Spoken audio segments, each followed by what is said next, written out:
جمعہ کا آغاز ہو چکا۔ اسلام اس کے دو شعبے ہیں، ایک شعبہ بندوں کے حقوق اور ایک شعبہ اللہ کے حقوق۔ تو حقوق اللہ جو ہوتے ہیں اس کے اندر نماز ہے جو بندہ 5 مرتبہ پڑھ لیتا ہے، یہ اللہ کے حقوق میں سے ہیں۔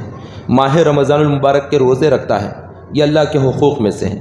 زکوٰۃ ادا کرتا ہے، یہ اللہ تعالیٰ کے حقوق میں سے ہے۔ پھر حج بیت اللہ کرتا ہے، یہ اللہ تعالیٰ کے حقوق میں سے ہیں۔ تو یہ ایک شعبہ ہے جس کے اندر بندہ یہ اعمال اختیار کرتا ہے۔ پھر اسلام کا دوسرا شعبہ ہے جس کے اندر اور اعمال ہیں، اس میں سب سے زیادہ حق اپنی ماں کا حق ہے، رسول اکرم صلی اللہ تعالی وسلم ان کا حق سب سے زیادہ حق ہے۔ پھر بندوں کے تمام حقوق آتے ہیں، ماں باپ کا حقوق ہے، بچوں کے حقوق ہے، بیوی کے حقوق ہے، عورت اگر ہے تو اس کے لیے شوہر کے حقوق ہے، ایسے ہی پھر پڑوسیوں کے حقوق، رشتہ داروں کے حقوق، ان تمام حقوق کو ملا کر یہ حقوق العباد کہا جاتا ہے۔ تو دو شعبے ہوئے، ایک حقوق اللہ اور ایک حقوق العباد، اور ان دو شعبوں کے تعلق سے اگر دیکھا گیا ہے تو قرآن مجید میں زیادہ جس کے متعلق بیان کیا گیا ہے وہ بندوں کے حقوق کے بارے میں کہا گیا ہے کہ بندوں کے ساتھ کس طرح سے سلوک ہونا چاہیے، کیسا ان کے ساتھ ہمارا گزر بسر، رہنا سہنا، تمام معاملات کیسے ہونا چاہیے، ان چیزوں کو بہت زیادہ سکھایا گیا ہے۔ اس میں لین دین بھی ہے، خرید و فروخت بھی ہے، نکاح بھی ہے، طلاق بھی ہے، بیاہ کرنا بھی ہے، یا انتقال ہو جاتا ہے تو اس کے بعد کے معاملات کیسے ہونا چاہیے، پھر وراثت کا مال ہوتا ہے تو اس کی تقسیم کیسی ہونی چاہیے، تمام معاملات کو، چاہے بچہ پیدا ہو اور یا پھر بچہ بڑا ہو کر انتقال کر جائے، ان تمام چیزوں کو، جو معاملات کو جو بولا جاتا ہے، پڑھا جاتا ہے، سمجھایا جاتا ہے، یہ تمام کے تمام بندوں کے حقوق ہوتے ہیں۔ تو سب سے زیادہ جو حق ہے وہ ماں کا ہے۔ ان حقوق کو پامال کرتے ہوئے بندہ سمجھتا ہے کہ میں عبادت کر رہا ہوں، میں نماز پڑھ رہا ہوں، اس کی نماز اللہ رب العزت کی رضا کے لیے ہو رہی ہے، لیکن جو بندوں کے حقوق پامال ہو رہے ہیں اس کا عذاب بڑا سخت ہو جائے گا، کیونکہ دوسرا جو شعبہ ہے وہ بہت زیادہ اہم ہے۔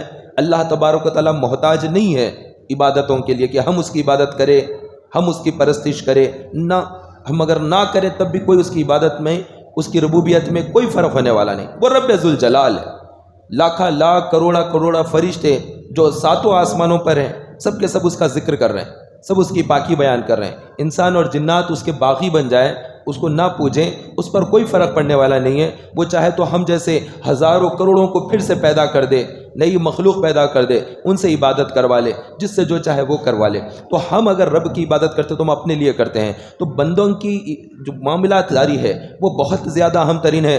ماں پکارتی ہے بیٹے کے لیے کہ بیٹا یہ کام ہونا ہے، بیٹا یہ کام کر دے، بیٹا یہ کام کر دے، بیٹا کرنے کو تیار نہیں ہے۔ وہ نماز پڑھ رہا ہے، وہ ذکر کر رہا ہے، وہ قرآن پڑھ رہا ہے، سارے کام کرنے کو تیار ہے، بڑی عبادت کر رہا ہے، لیکن ماں کی بات ماننے کو تیار نہیں ہے، باپ کا حق ادا کرنے کو تیار نہیں ہے۔ باپ مدد کے لیے پکار رہا ہے کہ میری مدد کے لیے آؤ، میری دکان پہ ٹھہرو، میرے کارخانے میں ٹھہرو، میں یہ کام کر رہا ہوں، اس میں میری مدد کرو۔ بیٹا آنے کو تیار نہیں ہے، لیکن اللہ اکبر رکعت باندھ لے رہا ہے، نماز پڑھ رہا ہے۔ تو یہ تمام چیزیں کیا ہے؟ دراصل عبادت کو اس نے پہچانا ہی نہیں ہے۔ عبادت صرف یہ نہیں ہے کہ صرف اللہ رب العزت کی بارگاہ میں نماز پڑھتا رہے، یا پھر حج کر لے، یا پھر زکوٰۃ دے دے۔ یہ کام ہی کتنا ہوتا ہے؟ اگر پوری 24 گھنٹے میں بھی اگر دیکھا جائے تو نماز کتنی دیر پڑھے گا بندہ؟ 1.5 گھنٹے کے اندر، 1 گھنٹے کے اندر نمازیں ہو جائیں گی، باقی 23 گھنٹے 22 گھنٹے کی عبادت نہیں کرنا ہے۔ وما خلقت الجن والانس الا لیعبدون، ہم نے انسان اور جنات کو تو عبادت کے لیے پیدا کیا ہے۔ تو 2 گھنٹے اگر عبادت کر لے نماز کے تو باقی 22 گھنٹے کیا عبادت کے لیے نہیں ہے؟ 22 گھنٹے بھی عبادت ہے، جیسے 2 گھنٹے عبادت کے لیے ہے۔ وہ عبادت کیسی ہوگی؟ وہ عبادت اسی طریقے سے ہوگی کہ بندہ گناہ سے اپنے آپ کو روکے، اللہ سے ڈر کر، تو وہی عبادت ہے۔ حرام سے اپنے آپ کو روکے۔ تو یہ جو گناہ ہوتے ہیں وہ دراصل صرف یہی نہیں ہے کہ بندہ نماز کو چھوڑ دیا، گناہ گار ہو گیا، بلکہ بندہ کسی کا حق ادا نہیں کرتا، تکبر کرتا ہے، غرور کرتا ہے، خود پسند ہوتا ہے، میں کسی اور کو نہیں مانتا، کسی کی پرواہ نہیں کرتا۔ یہ جو خود پسندی ہوتی ہے، جو اپنی تعریف کا طالب بنا رہتا ہے، پھر کسی کو کچھ عطا ہو جائے، کسی کو کچھ مل جائے تو اس سے بغض رکھنا، حسد رکھنا، اس کی نعمت نہ ملنا، یہ دل میں جلن اور ایک چیز یہ پیدا ہو جانا، یہ تمام برائیاں کیوں ہیں؟ یہ تمام برائیاں اللہ تعالیٰ کی رضا پر راضی اگر ہوتا تو یہ تمام چیزیں نہیں ہوتی۔ تو یہ تمام چیزیں انسان کے اندر جمع ہونے لگتی ہیں، اس کی وجہ سے وہ اللہ کے بندوں کے جو حقوق ادا کرنا ہے اس کو پامال کر دیتا ہے۔ تو کہیں ماں کا حق ادا نہیں کیا، کبھی باپ کو پریشان کر دیا، کبھی بھائی کے ساتھ زیادتی کر دی، کبھی بہن کی حق تلفی کر دی۔ کتنے ایسے لوگ ہوتے ہیں جو بہنوں کے حقوق کو پامال کر دیتے ہیں، بہنوں پر زیادتی کرتے ہیں۔ باپ کی جائیداد ہوتی ہے، موروثی جائیداد ہوتی ہے، دادا پردادا کی زمین ہوتی ہے، گاؤں دیہات کے اندر یا شہر کے اندر ملکی گھر وغیرہ ہوتا ہے، اب وہ کوئی فلیٹ ہوتا ہے یا کوئی زمین زمین کا ٹکڑا ہوتا ہے جو دادا کے نام پہ تھا، پھر باپ کے نام پہ تھا، اب وہ انتقال کر گئے ہیں، اب مال کی تقسیم ہے، اگرچہ 10 روپیہ باپ چھوڑ کر گیا ہے وہ بھی برابر برابر تقسیم کرنا ہے، کیونکہ وراثت میں آیا ہے مال، اور اس کے بارے میں اللہ تعالیٰ سوال کرنے والا ہے، ارے اس کی کیا حیثیت ہے، اس کی اماؤنٹ ہی کتنی ہے، اس کی ویلیو کیا ہے، نہ اس کی بھی اہمیت ہے، اس کے بارے میں بھی پوچھا جائے گا کہ تم نے اس کے مال کو کتاب اللہ کے مطابق تقسیم کیا ہے کہ نہیں کیا۔ تو اللہ رب العزت کی جو کتاب ہے، یہ کتاب اسی لیے تو نازل ہوئی ہے کہ لوگوں کے ساتھ عدل قائم ہو، لوگوں کے درمیان میں انصاف قائم ہو، کسی پر زیادتی اور ظلم نہ ہو۔ تو بیٹیوں کے ساتھ ظلم ہو جاتا ہے، بہنوں کے ساتھ زیادتی ہو جاتی ہے، یہ بندے جو ظلم اور زیادتی کرتے ہیں اس کا سبب یہ ہوتا ہے مال کی محبت، زیادہ طلب کہ زیادہ مل جائے اور زیادہ مل جائے اور زیادہ مل جائے، میں دوسروں کا حق بھی کھا لوں، دوسروں کا چھین کر اپنے لیے استعمال کر لوں، اس لیے اکثر بہنوں کے حقوق کھا جاتے ہیں، دبا جاتے ہیں۔ 2 بھائی، 4 6 بھائی ہوتے ہیں، ایک بہن یا 2 بہن ہوتی ہے یا 3 4 بہنیں ہوتی ہیں، ان سب کا جو حصہ بنتا ہے وہ نہیں دیتے۔ جب ان سے کہا جاتا کہ مال کیوں نہیں دیتے، یہ تم آپس میں کیوں تقسیم کر لیے، یہ باپ کی جائیداد، اس میں سے آپ بھائی تقسیم کر لیے، بہنوں کو کیوں محروم کر دیا؟ تو وہ کہیں گے کہ بہن کی شادی کے اندر خرچ ہو گیا تھا، استغفر اللہ رب العظیم، جو بھی خرچ ہوا تھا اس کا حساب نہیں ہوگا۔ باپ نے زندگی میں بیٹی کو پڑھایا، بیٹی کو لکھایا، اس کو اچھے کپڑے سلائے، یا اس کی شادی کی تھی، یا اس پر خرچ کیا تھا، اب باپ کے مرنے کے بعد وہ تمام چیزوں کا کوئی حساب نہیں ہوگا۔ اب یہی دیکھا جائے گا کہ مرنے کے بعد جو وراثت کا مال ہے وہ برابر تقسیم ہوتا ہے یا نہیں ہوتا ہے۔ تو یہ اللہ رب العزت کی کتاب ہے جس کے اندر یہ تمام چیزیں بیان کر دی گئی کہ کس کو کتنا حق ملے گا۔ شوہر انتقال کر گیا ہے تو بیوی کو کتنا ملے گا، بیوی اگر انتقال کر گئی ہے، اس کے نام پر اگر جائیداد ہے، ملکیت اس کے نام پر ہے، تو اس میں سے شوہر کو کتنا ملے گا، بھائیوں کو آپس میں کتنا ملے گا، بیٹوں کو کتنا ملے گا، بیٹوں کے بعد پھر پوترے اگر ہیں تو ان کو کیا حساب سے ملے گا نہیں ملے گا، کون سی کنڈیشنز رہیں گی، بچیوں کو 1 حصہ ملے گا، بیٹوں کو 2 حصے ملے گا۔ یہ وراثت کی تقسیم کا جو حصہ ہے یہ بہت بڑا ہے۔ آدھا علم زندگی کے بارے میں ہے، انسان جب زندہ رہتا ہے تو آدھا معاملات اس کے ہوتے ہیں، پھر جب وہ مر گیا اس کے بعد اس کے جائیداد کی جو تقسیم ہوگی یہ آدھا علم ہے۔ تو یہ جو بہت بڑا علم ہے وراثت کی تقسیم کا، اور جب انسان انتقال کر جاتا ہے تو اس کے مال کا مالک اب رب عز و جل ہو جاتا ہے۔ حقیقی مالک کون ہے ہم سب کا؟ اللہ، وہی ہے مالک۔ تو جب ہم انتقال کر جائیں تو ہماری جائیداد کا، ہماری دکان کا، ہمارے کارخانے کا، ہمارے گھر کا مالک کون ہوگا؟ اب رب عز و جل ہو جائے گا۔ اب وہ تقسیم کرے گا، کیسے تقسیم کرے گا اللہ تعالیٰ؟ اس کی کتاب کے اندر جو بیان فرما دیا اسی حساب سے تقسیم ہوگا، کتاب اللہ کے مطابق تقسیم کرنا ہے۔ کوئی اگر اس کے اندر زیادتی کر دے اور پھر لکھ دے کہ میرے انتقال کے بعد وصیت کرتا ہوں کہ اس میں سے ان کو اتنا کم دیا جائے، ان کو اتنا کم دیا جائے گا، اس کی بات نہیں مانی جائے گی، کیونکہ وہ مر چکا ہے، اب وہ مالک نہیں ہے۔ مالک کون ہے جائیداد کا؟ اللہ رب العزت۔ اللہ کی کتاب کے مطابق فیصلہ ہوگا۔ تو یہ تو احکامات ہے۔ تو کتنے لوگ بچیوں کے مال کھپا جاتے ہیں، کھا جاتے ہیں اور زیادتی کر دیتے ہیں۔ اس کی بھی شادی ہوئی ہے لیکن یہ اپنا تذکرہ نہیں کرے گا، بہن کی شادی میں خرچہ ہوا اس کے اوپر بولے گا، یہ بھی اسکول کالج اور مدرسہ پڑھا تھا، اپنا نہیں بولے گا، بہن کا اسکول کالج اور یونیورسٹی میں پڑھی تھی اس کا تذکرہ کرے گا۔ یہ زیادتی ہے، یہ حرام ہے۔ اس طریقے سے مال کا کھا جانا بہنوں کا بہت کبیرہ گناہ ہے۔ تو یہ بندوں کے حقوق میں ماں کا حق سب سے زیادہ ہے۔ ماں اگر پکارے تو فوری سے حاضر ہونا ہے، اور اگر قرآن شریف کی تلاوت کر رہے ہیں اور معلوم ہے کہ ماں بھی دیکھ رہی ہے کہ قرآن کی تلاوت کر رہے ہیں، اس کے باوجود بھی وہ کہہ رہی ہے عبداللہ کہاں ہے عبداللہ، اب وہ فوری سے جہاں پر آیت کرنا ہے وہاں پر آیت کر دیں اور پھر آواز دیں، ماں کو جواب دیں۔ اللہ کے نبی علیہ الصلوۃ والسلام نے ارشاد فرمایا کہ کاش ایسا ہوتا کہ میں عشاء کی نماز پڑھ رہا ہوتا اور میں اللہ اکبر کہہ کر تکبیر باندھ لیا، اللہ اکبر، اور میں پھر قرآن مجید کی تلاوت کر رہا ہوتا، الحمدللہ رب العالمین الرحمن الرحیم، میں تلاوت کلام پاک کر رہا ہوتا اور میری ماں مجھے پکارتی محمد، تو میں نماز کو توڑ دیتا اور اپنی ماں کے پاس حاضر آ جاتا۔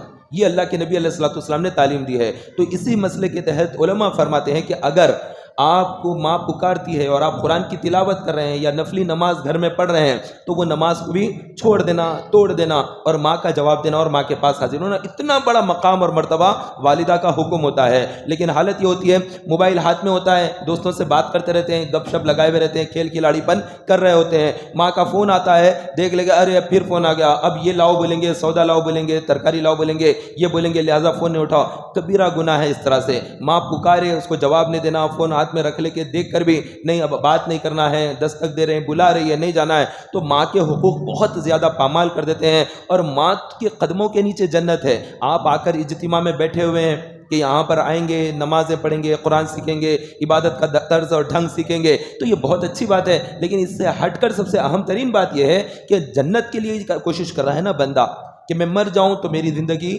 کام آ جائے، میری آخرت بہتر ہو جائے، اسی کے لیے تو جد و جہد کر رہا ہے، یہ تمام کوششیں، تمام جد و جہد کر رہا ہے کہ آخرت میں کامیاب ہو جاؤں، اور آخرت میں کامیابی کہاں پر ہے؟ ماں کے قدموں کے نیچے جنت ہے، اور وہ اس کو چھوڑ بیٹھا ہے، تو یہ تمام چیزیں ہو جاتی ہے۔ پھر باپ کے بارے میں ارشاد فرمایا کہ باپ جنت کے دروازوں میں سے بیچ کا دروازہ ہے، اس دروازے کو مضبوطی سے تھامے اور اس دروازے کا خاص خیال رکھے کہ باپ کا جو ہے قدم اور میرا قدم دونوں برابر ہو گئے۔ ہمارے والد صاحب کا بھی جوتے کا نمبر 8، میرا بھی 8 نمبر، نہیں کبھی بھی زندگی میں بڑے نہیں ہوتے، نمبر اگر جوتے کا برابر بھی آ گیا، لباس کا سائز برابر ہو گیا، ٹوپی کا نمبر برابر ہو گیا، تب بھی برابر کبھی بھی نہیں ہوتے ہیں، بس وہاں پر جھکنا ہی ہوتا ہے۔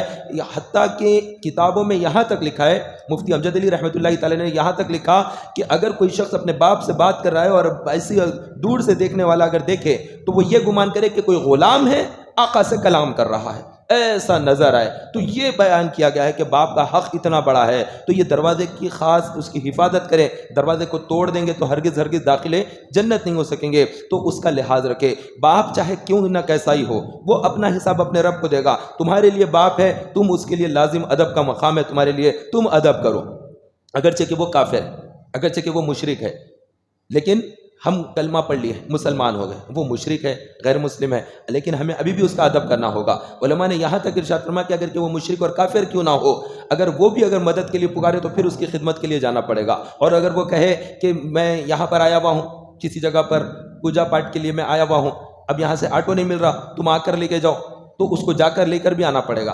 ہاں اتنا منع کیا ہے کہ اگر وہ کہتا ہے کہ گھر سے کہ مجھے وہاں پر لے کے جاؤ، تب نہ لے کر جائیں گے، لیکن وہاں پر پہنچ گیا کسی طریقے سے اور پھر فون کر کے کہتا ہے کہ مجھے گھر لے کے آؤ، چاہے باپ ہو کہ ماں ہو، مشرکہ ہے، جاتی ہے وہاں پر، تو وہاں سے اگر فون کر کے بلائے گی تو جانا پڑے گا اور جا کر اس کو لے کر آنا پڑے گا، اس کا ادب کرنا۔ تم گئے کیسا؟ میں بولا نہ تھا نہیں جانا، اب گئے کیسا؟ جاؤ میں نہیں لاتا، نہ ایسا نہیں کر سکتے آپ کے لیے یہی حکم ہے کہ اس کے باپ کا حکم مانے، ماں کا حکم مانے، یہ بہت زیادہ اہم ترین ہے، ماں باپ کے حقوق بہت زیادہ اہم ہے، اس کو پامال کریں گے تو پھر جنت نہیں حاصل ہو جائے گی، جنت کو ایسا تشتری میں سجا کر نہیں دے دیا جائے گا کہ لو بھائی آ جاؤ جنت تیار ہے، نہ، اس کے لیے بڑی محنتیں اور مشقتیں کرنی پڑے گی، انہی محنتوں اور مشقتوں کے اندر ماں باپ کے ساتھ حسن سلوک ہے، رشتہ داریاں نبھانا ہے، بہنوں کے حقوق ہے، بھائیوں کے حقوق ہے، بیوی کے حقوق ہے۔ تاجدار مدینہ صلی اللہ علیہ وسلم نے ارشاد فرمایا تم میں سے بہترین آدمی وہ ہے جو اپنی بیوی کے ساتھ اچھا ہے، یعنی بیوی کے ساتھ جو اچھا ہے آدمی، وہی آدمی سب سے زیادہ اچھا ہے۔ کیوں فرمایا جا رہا ہے یہ؟ اس لیے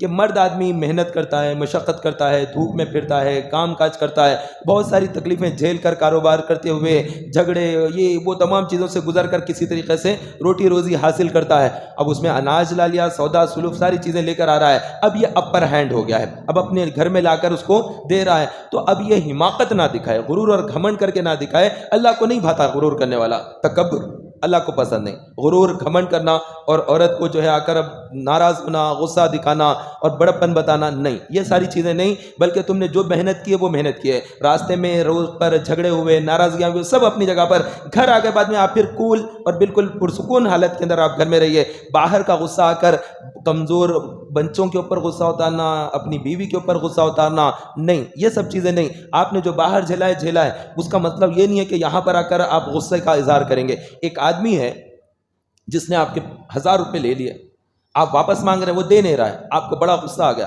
کہ یہ دے رہا ہے نہیں، تو اب کیا کریں گے؟ آپ گھر جا کر کانچ کے برتن پھوڑ دیں گے کہ میرے 1000 روپے اس نے روک دیے، لوگ بولیں گے کہ یہ پاگل ہے، پہلے 1000 روپے باہر سے رک گئے اور یہ گھر آ کر اپنے ہی برتن توڑ لیا غصے کی حالت میں، تو اس طرح وہ برتن کا نقصان اتنا نہیں ہے جیسے اپنی بیوی بچوں کا دل توڑ دینا، ان کی زیادہ نقصان ان کو پہنچا دینا، یہ ان کے دل کو ہرٹ کرنا نہیں، ان کو غم دینا نہیں، انہیں خوشی دینا، ان کی ضروریات کی چیزیں پوری کرنا، یہ جو ہے باپ کی ذمہ داری بنتی ہے، یہ شوہر کی ذمہ داری بنتی ہے۔ آپ اناج تو دے رہے ہیں، آپ کپڑا دے رہے ہیں، آپ تعلیم دے رہے ہیں، اسکول پڑھا رہے ہیں، لیکن ان کا جو دل ہرٹ کر رہے ہیں یہ بہت برا کر رہے ہیں، بار بار جو چھڑکنا، غصہ کرنا، ناراض ہونا، میں خرچ کر رہا ہوں، یہ اظہار کرنا، یہ کمینہ پن ہے، یہ کہ آدمی کے اندر جو کمینگی جو ہوتی ہے اس کا اظہار اچھل کر باہر آ رہا ہے، تو ایسے نہ کریں، بلکہ اپنے اندر طبیعت میں کولنس ہونا چاہیے، گھر میں جائیں تو وہاں پر بھی گھر والوں کو خوشی ہونا چاہیے کہ یہ آئے ہوئے ہیں، تو یہ بڑا اچھا طریقہ ہے۔ اسی لیے تو یہاں تک کہا گیا کہ جب تم سفر پر جاؤ، اللہ کے نبی علیہ السلام نے ارشاد فرمایا کہ جب تم سفر پر جاؤ اور واپس آؤ تو اپنے گھر والوں کو کچھ تحفہ لے کر آؤ،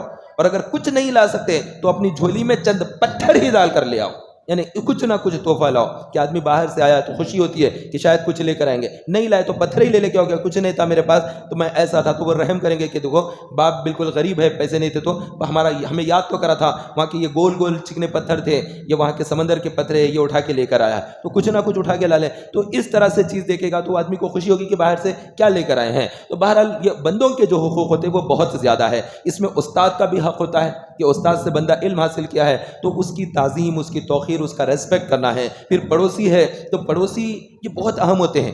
یہ بونافائڈ سرٹیفکیٹ جو ہوتا ہے نا اصل میں یہی دیتے ہیں, کیریکٹر سرٹیفکیٹ جو ہوتا ہے یہی دیتے ہیں. اچھے اخلاق کا تھا, برے اخلاق کا تھا, یہ تمام چیزیں کون دیتا ہے سرٹیفکیٹ؟ یہ پڑوسی دیتے ہیں. ایک مرتبہ اللہ کے نبی علیہ الصلوۃ والسلام جلوہ فرمائے, صحابہ کرام علیہم رضوان بیٹھے ہوئے ہیں, اتنے میں ایک جنازہ گیا. لوگوں نے کہا کہ یہ بڑا گناہ گار قسم کا تھا, لوگوں پر ظلم کرتا تھا, برا آدمی تھا.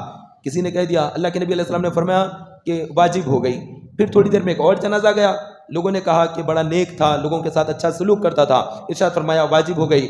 حضرت سیدنا عمر بن خطاب رضی اللہ تعالیٰ عنہ نے عرض کیا کہ یا رسول اللہ کیا واجب ہو گئی؟ ارشاد فرمایا جب تم لوگوں نے کہا کہ وہ آدمی برا تھا تو اللہ تبارک و تعالیٰ کی طرف سے اس پر جہنم واجب ہو گئی, اور جب تم لوگوں نے کہا کہ وہ نیک انسان تھا تو اس کہنے پر اس پر جنت واجب ہو گئی. یعنی اللہ تبارک و تعالیٰ کی طرف سے ایک ندا ہوتی ہے, غیبی آواز ہوتی ہے, یہ نقارہ خدا ہوتا ہے, جو خلق خدا ہوتی ہے, یہ جو بندوں کی جو آواز ہوتی ہے یہ ایک چھپی ہوئی خدا کی نقارہ ہوتا ہے جس کے اندر اس کے بارے میں بتایا جاتا ہے. لہذا کسی کا بھی سرٹیفکیٹ جو ملے گا, آپ اچھے ہیں برے ہیں, نمازی تھے شرابی تھے, اچھے تھے برے تھے, محلے میں پرامن رہتے تھے, محلے والوں کو تکلیف دیتے تھے, کیا کرتے تھے آپ, یہ تمام چیزیں کون بتائے گا؟ یہ ساری چیزیں آپ کے پڑوسی دیکھ رہے ہیں, وہ پڑوسی بتائیں گے. تو پڑوسیوں کے بھی حقوق ہے, پڑوسیوں کے ساتھ بھی اچھا سلوک کرنا ہے. تو رشتہ داریاں نبھانا بھی بہت اہم ہے, پڑوسیوں کے ساتھ اچھا سلوک کرنا بھی ہے. آپ نمازی ہو گئے, آپ حاجی ہو گئے, آپ اچھے رمضان کے روزے رکھتے ہیں, آپ بہت نیک کام کرتے ہیں, آپ قرآن کی تلاوت کرتے ہیں,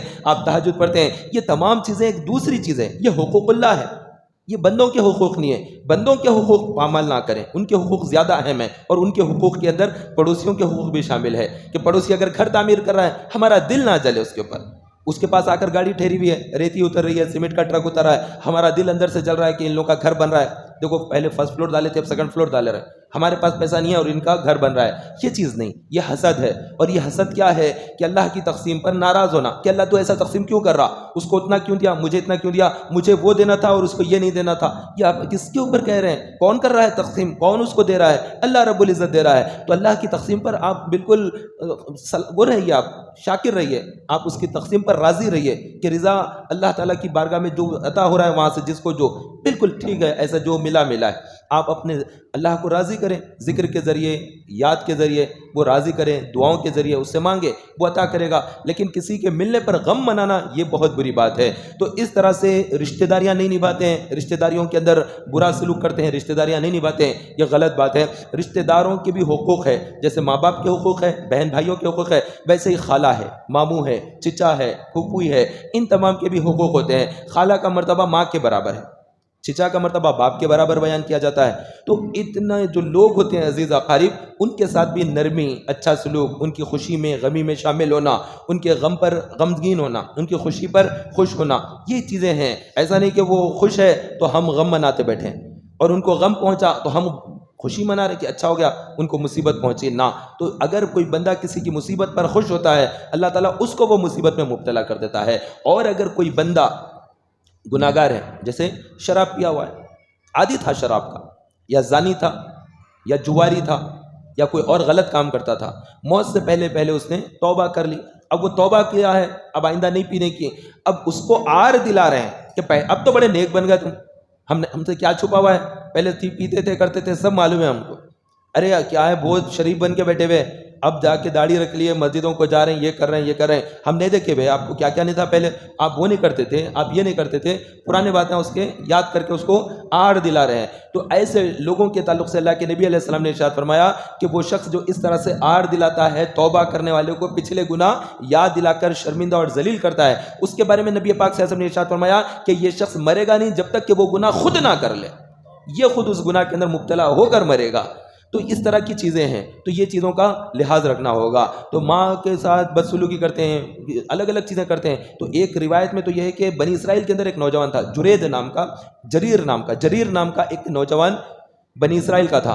بڑا عبادت گزار، تو اس زمانے میں اپنی چھوٹی سی کھٹیا وغیرہ بنا لیتے تھے، ایک چھوٹی سی جھوپڑی وغیرہ ڈال لیتے، اسی میں رات دن عبادت کیا کرتے. تو وہ شخص بھی ویسے ہی رات دن عبادت کیا کرتا تھا. اس کے اندر اس کی ماں آئی گاؤں سے ملاقات کے لیے، آ کر اس کو پکارا تو وہ ذکر اللہ میں تھا. اس نے سنا کہ ماں کی آواز آ رہی ہے، بولا کہ ذکر کروں یا ماں کے پاس جاؤں؟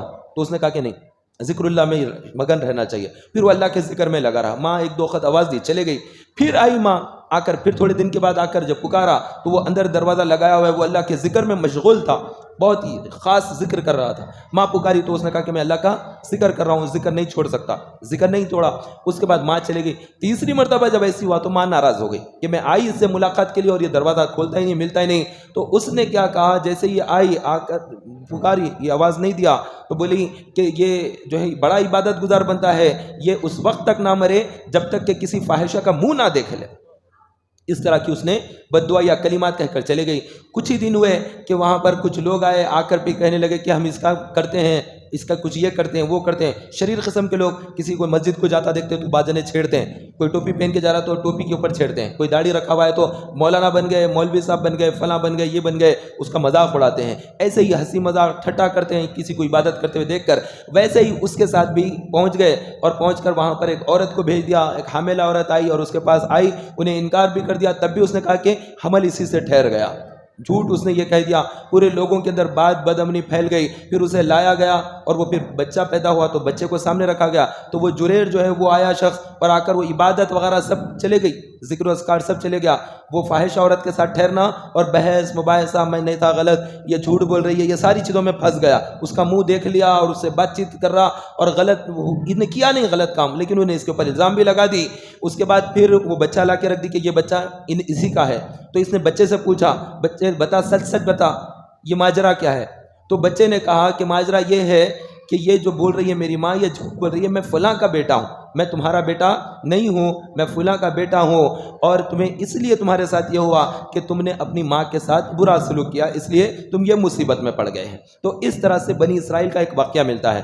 تو اس پر فرمایا گیا ہے کہ اگر وہ علم رکھتا تو یہ گناہ نہیں کرتا تھا. یعنی کون سا گناہ؟ ماں کو مطلب پوچھنا نہیں، ماں بلائی تو آواز دی تو آنا نہیں، بلکہ ذکر اللہ میں رہنا نہیں. تو ماں جب بلائے اور آپ ذکر کر لیتے بیٹھے، قرآن پڑھ لیتے بیٹھے، آپ کو کوئی فائدہ نہیں ہوگا. وہ قرآن پڑھنے کا بھی فائدہ نہیں ہوگا. ادھر ماں پکار رہی ہے اور آپ نماز پڑھ لیتے بیٹھے ہیں، نفل نمازیں پڑھ رہے ہیں، ذکر کر رہے ہیں، اچھا کام کرو نہیں، آپ کا تمام کام رد کر دیجئے، روکیے کام کو. لیکن حالت یہ ہو گئی ہے کہ میں ویڈیو دیکھ رہا ہوں، امی کا فون آ گیا، یہ کیا گیا سے فون کر کے میں ویڈیو دیکھ رہا تھا، کیا بات ہے، کہیں کو فون کرے. میں تو ناراضگی کے ساتھ ہی بات شروع ہو گئی ہے. یا وہیں پر بیٹھا ہوا ہے یا بیٹھی ہوئی ہے، ماں کہہ رہی کہ بیٹے جا کر کپڑے دھونے کا تھا یا باورچی خانے میں جانا تھا، پکوان کرنا تھا، بیٹی تن پن برا بھلا بول رہی ہے، غصہ کر رہی ہے ماں کو. کیوں غصہ کر رہی ہے کہ نہیں کام کیوں بول دیے؟ نہیں کرنا ہوتا، طبیعت خراب ہے، بیمار ہے تو نرمی سے اپنی بات بتائے. لیکن اتنا چیخنا، غصہ کرنا، آگ بگولا ہونا، یہ غلط ہے، یہ چیز نہیں کر سکتی وہ. تو اس طرح گھروں کے اندر بہت زیادہ حقوق پامال ہوتے ہیں. تو ماں کا حق پامال ہو جاتا ہے، باپ کا حق پامال ہو جاتا ہے، تو بہنوں کا حق، بھائیوں کا حق، یہ تمام چیزوں کی غبن ہو جاتا ہے. اس طرح سے یہ بہت بڑے بڑے گناہ ہیں. ایسے ہی پڑوسیوں کے ساتھ اچھا سلوک کرنا ہے. اگر پڑوسی اگر گھر میں کیلا مار رہے ہیں ان کی دیوار میں تو روکنا نہیں ہے کہ بھئی یہ تم کیوں ایسا ہمارے اوپر آواز آ رہی ہے، نہیں، آپ ان کو جو کر رہے ہیں کر لینے دیجیے. ہر چیز کے لیے اس طرح سے ٹوکتے رہنا، یا وہ لوگوں کی تعمیری کام چل رہا، ریتی لا کے ڈالے تو ناراض ہو جانا کہ ریتی یہاں کیوں ڈالے، ہمارا راستہ خراب ہو رہا. تو تعمیر کریں گے تو تھوڑی دن تو تکلیف ہوگی، لیکن آپ اس طرح سے نہیں روک سکتے. تو کسی کی خوشی کے اندر غمگین نہ ہو جائیں، کسی کے حقوق کو پامال نہ کریں. تو بندوں کے حقوق بہت زیادہ ہے. اس میں سے جو لوگ مسکین ہوتے ہیں، محتاج ہوتے ہیں، یہ صرف اسلام کے اندر ہی نہیں ہے. آپ یہ نہ سمجھیں کہ اسلام ہی اس کی تعلیم دے رہا ہے، بلکہ اسلام نے اس کو اور اچھے انداز میں پیش کیا ہے. لیکن اس سے پہلے بھی اگر دیکھا جائے تو بہت سارے مذاہب کے ماننے والے لوگ، سکھ لوگ ہوتے ہیں، ان کے گردواروں میں کتنا پکوان کرتے ہیں، غریبوں میں کھانا تقسیم کرتے ہیں. تو کیوں کرتے ہیں؟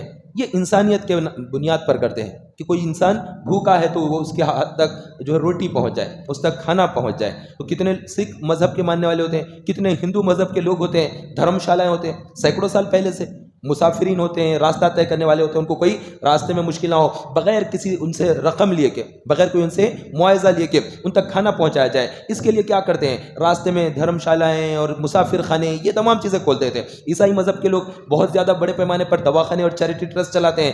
یہ ساری چیزیں کیوں ہیں؟ یہ انسانیت کو فروغ دینے کے لیے ہے. تو جیسے انسانیت کو فروغ دینے کے لیے، انسانوں کو بہتری کرنے کے لیے، ان کے لیے یہ تمام چیزیں ہو رہی ہے.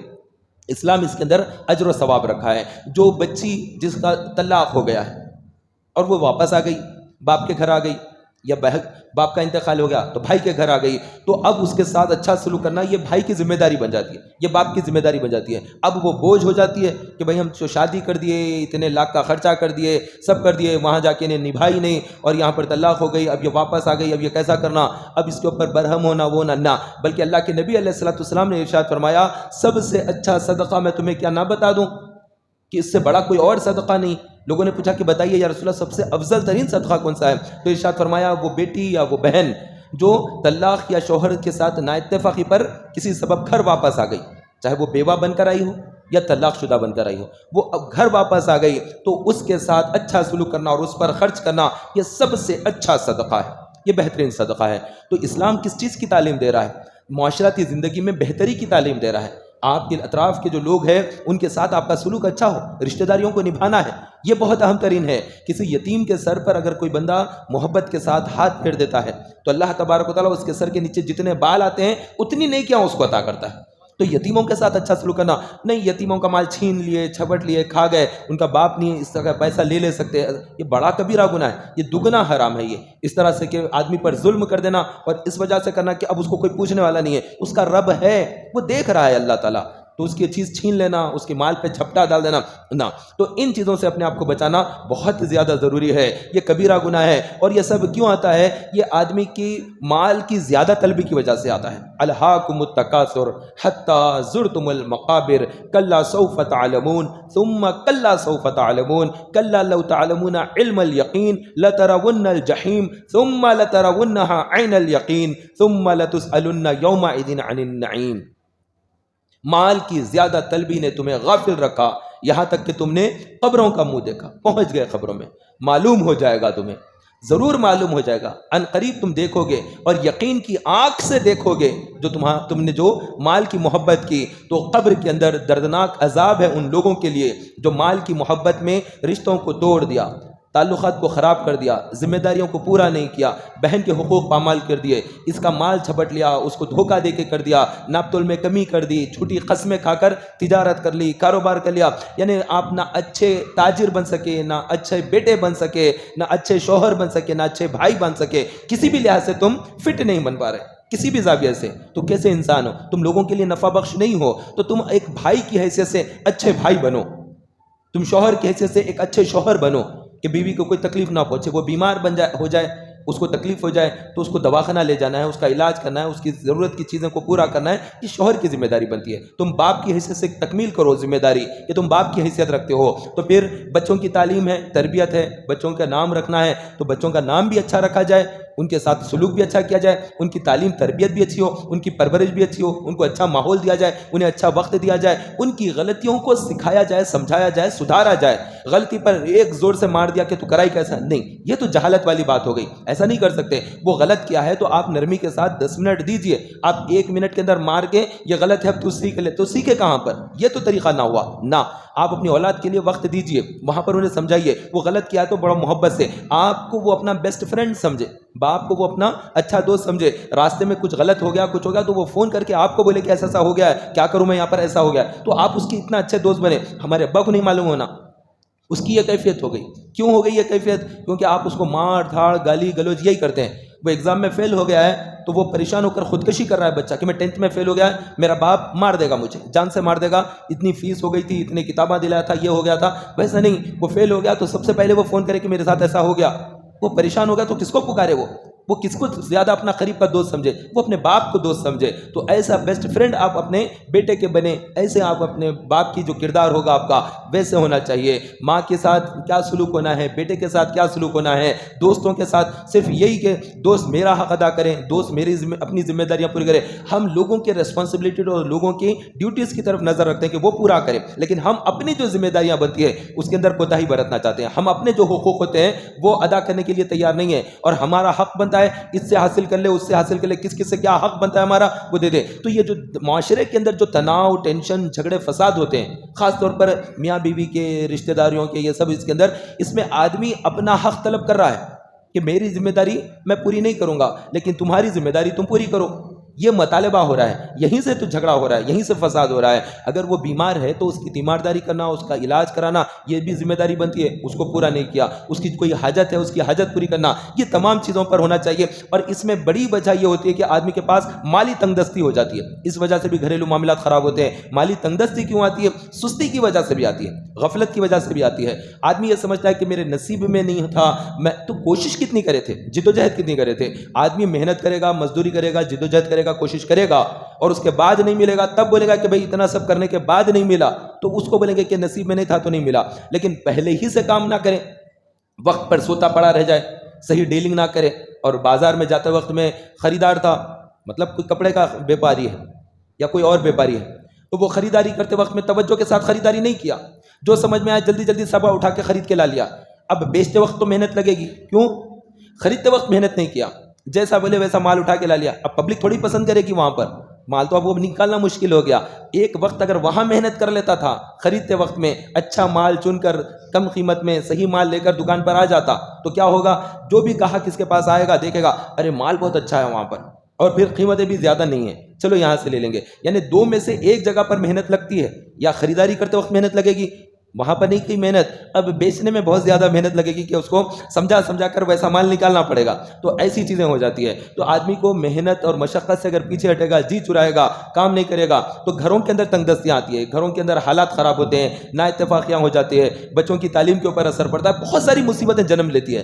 تو آدمی اپنے وقت کو ضائع نہ کرے، اور جس کو عادت ہو جاتی ہے، ماں باپ کا کھانا، ماں کھانا بنا دی، باپ خرید کے لا لیا سودا، اب یہ کھا لیا، اور پھر دوستوں میں گپ شپ کرتے ہوئے آوارہ گردی کرتا ہوا پھر رہا ہے، آوارہ گردی کرتے پھر رہا ہے، اس کو اب کام کی عادت نہیں رہتی ہے، نہ یہ پڑھنے کے ٹائم پر پڑھا، نہ اسکول کے وقت اسکول، نہ کالج کے وقت میں کالج، نہ یونیورسٹی جانا تھا تو وہ ٹائم پر گیا، نہ دکان پہ گیا، نہ کارخانے پر گیا، نہ کاروبار، نہ تجارت، وہ تمام چیزوں کے اندر پیچھے رہ گیا ہے۔ اب اس کا تو اب یہ آگے کی جو زندگی ہے اس کے اندر بھی اس کو سستی کا کیڑے لگ گیا ہے، اب اس سے کام نہیں ہوگا، کام کرے گا 4 دن اور 4 دن پھر سوتا پڑا رہے گا، جانے میں دیر ہو گئی بس نوکری چلے گئی، وہاں پر کام نہیں کر سکا، نوکری چلے گئی، وہاں پر گیا تھا، وہاں پر موبائل استعمال کر رہا تھا، وہ لوگ ناپسند کریں کہ کیا جاب کے ٹائم پر یہ کام کر رہا ہے۔ تو ایسی چیزیں نہیں، بلکہ ہمارے اندر کوئی خامی نہ ہو، ہمارے اندر بیماری ایسی نہ ہو جس سے سامنے والا ناراض ہو رہا ہو۔ کیونکہ جب نوکری کرتے ہیں، کہیں پر نوکری کرتے ہیں، تو نوکری کے اندر بات ہوتی ہے 10 گھنٹے کام کریں گے، 8 گھنٹے کام کریں گے، 9 گھنٹے کام کریں گے، کوئی نہ کوئی چیز طے ہوتی ہے، تو جتنا طے کیا ہے اتنے گھنٹے کام کرنا ضروری ہے، ورنہ وہ جو کاروبار جو آپ نوکری کریں جتنے گھنٹے کی بات ہوئی ہے اتنے گھنٹے نہیں کریں گے تو وہ روزگار حرام ہو جائے گا، وہ مال جو لے رہے ہیں وہ حرام ہو جائے گا۔ یہ جیسے گیٹ کیپر بن کے ٹھہرتے ہیں، سیکورٹی گارڈ بن کے ٹھہرنا ہے اور وہاں پر ہونا ہے 9 گھنٹے کھڑے رہنا ہے، تو اس کو کسی کو بول دیا کہ میں انگوٹھا لگا کے نکل جاتا ہوں، یا میں چلے جاتا ہوں، تم کارڈ ڈال کے نکالنا، ایسے کچھ کام کرتے ہیں جس کے اندر یہ ٹائم پر تم یہ کر دینا تاکہ یہ معلوم ہو جائے، یہ جائز نہیں ہے اس طرح سے، یہ دھوکہ دے کر اس طرح سے، تو دھوکہ دہی کرنا اور اس طرح کی چیزیں شریعت میں جائز نہیں ہے۔ اللہ کے نبی علیہ الصلوۃ والسلام نے ارشاد فرمایا جو دھوکہ دیتا ہے وہ ہم میں سے نہیں ہے، کسی مسلمان کو دھوکہ دے یا کافر کو دھوکہ دے، کسی کو بھی دھوکہ نہیں دے سکتے۔ ایسے ہی انسان جو ہے نا زیادہ لالچ کے اندر، مال کی زیادہ طلبی کے اندر، کاروبار کے اندر دغا بازی کرتا ہے، کسی کا پیسہ جو بنتا ہے اس کا حق، وہ حق ادا نہیں کرتا۔ کوئی غلطی سے نوٹ زیادہ دے دیا، ارے میں تو اس کو دیا تھا 100 روپے اور 40 روپے کا مال خریدا، انہیں دینا تھا مجھے واپس 60 روپے دینا تھا، لیکن انہیں اٹھا کر 160 دے دیا غلطی سے، 100 کی نوٹ بھی دے دیا، 60 روپے بھی دے دیا، تو اب وہ واپس کرنا تھا، اب اس کا شیطان اس کو اکسا رہا ہے، رکھ لے پیسے، رکھ لے پیسے۔ یہ جو چیز ہے یہ حرام ہے، اس طرح سے پیسہ لے لینا، یقیناً وہ غلطی کر رہا ہے، لیکن آپ کو سمجھ آ رہی ہے کہ یہ غلط کر رہا ہے، آپ فوری سے بولے کہ میں اتنے دیا تھا، میں آپ کو کتنے دیا تھا، اتنے، یہ پیسے لے لیجئے، آپ کا حساب وہاں پر برابر رکھیے۔ ایسا حرام چیزیں اگر کھا لیں گے تو پھر وہ حرام کہیں نہ کہیں نقصان ضرور پہنچا دے گا۔ تو حرام مال کھانے کی عادت نہیں اچھی، بلکہ ان چیزوں سے بچنا ہے، جتنا حلال کے اندر اللہ تعالیٰ نے برکت رکھی وہی کافی ہے، وہ کفایت کر جائے گا، اور حرام کا بہت سارا بھی آ جائے گا تو وہ حرام کے مال کے اندر برکت نہیں ہے۔ اور حرام کے مال کی جو خصوصیت یہ ہوتی ہے کہ وہ کوانٹٹی میں زیادہ ہوتا ہے، کوانٹٹی میں زیادہ ہوتا ہے، حرام کے مال کی ایک خصوصیت یہ ہوتی ہے، اور ایک شناخت اس کی یہ ہوتی ہے کہ وہ بغیر محنت کے آتا ہے۔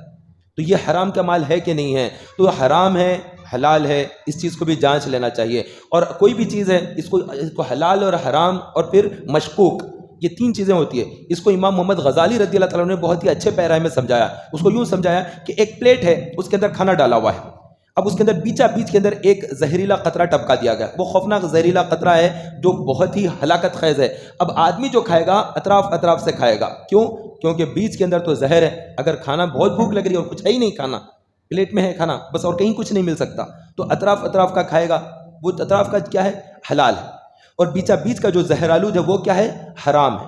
اور وہ حرام اور یہ کونے کا جو حلال، اس کے درمیان کا جو حصہ ہے یہ مشکوک ہے، مشتبہ ہے، اس سے ڈرنا چاہیے۔ تو جہاں پر خوف ہوتا ہے کہ اور اگر آؤں گا اور زیادہ آگے جا کے کھاؤں گا، نوالا لوں گا، تو عین ممکن ہے کہ زہر کہیں وہاں تک نہ پھیل جائے، تو اس لیے اس سے آدمی ڈرتا ہے۔ تو وہی چیز مشکوک ہے، شبہ والی چیز ہے، اس سے بچا تو پھر بندہ حرام تک نہیں پہنچے گا۔ اور شبہ والی چیزیں اگر کھانا شروع کر دے گا تو خطرہ ہے کہ اور آگے چلے جائے گا تو پھر حرام اس کے گلے پڑ جائے گا۔ تو کتنے لوگ ہوتے ہیں جو حرام کے اندر ملوث ہو جاتے ہیں۔ وہ پیسہ ہے 50,000 1,00,000 روپے فلاں جگہ پر لگا دیے اماؤنٹ، اب وہ جو 1,00,000 روپے لگا دیے، لگانے کے بعد کیا کریں؟ وہاں پر 1,00,000 لگائے، اب انہوں ہر مہینہ 3,000 دے رہے ہیں، ہر مہینہ 5,000 دے رہے ہیں۔ یہ جو اماؤنٹ فکس ہے یہ حرام ہے، یہ کبیرہ گناہ ہے کہ آدمی سود کے اوپر کاروبار کر رہا ہے۔ یہ جائز نہیں ہے شریعت محمدیہ کے اندر کہ بندہ اس طرح سودی کاروبار کے اندر لگ جائے۔ اگر پیسہ لگایا ہے اور لگاتے وقت یہ ساتھ میں یہ بات ہو گئی کہ اس کے اندر جو نفع ہوگا اس کے اندر بھی میں حصے دار، اس میں جو نقصان ہوگا اس کا بھی میں ذمہ دار ہوں،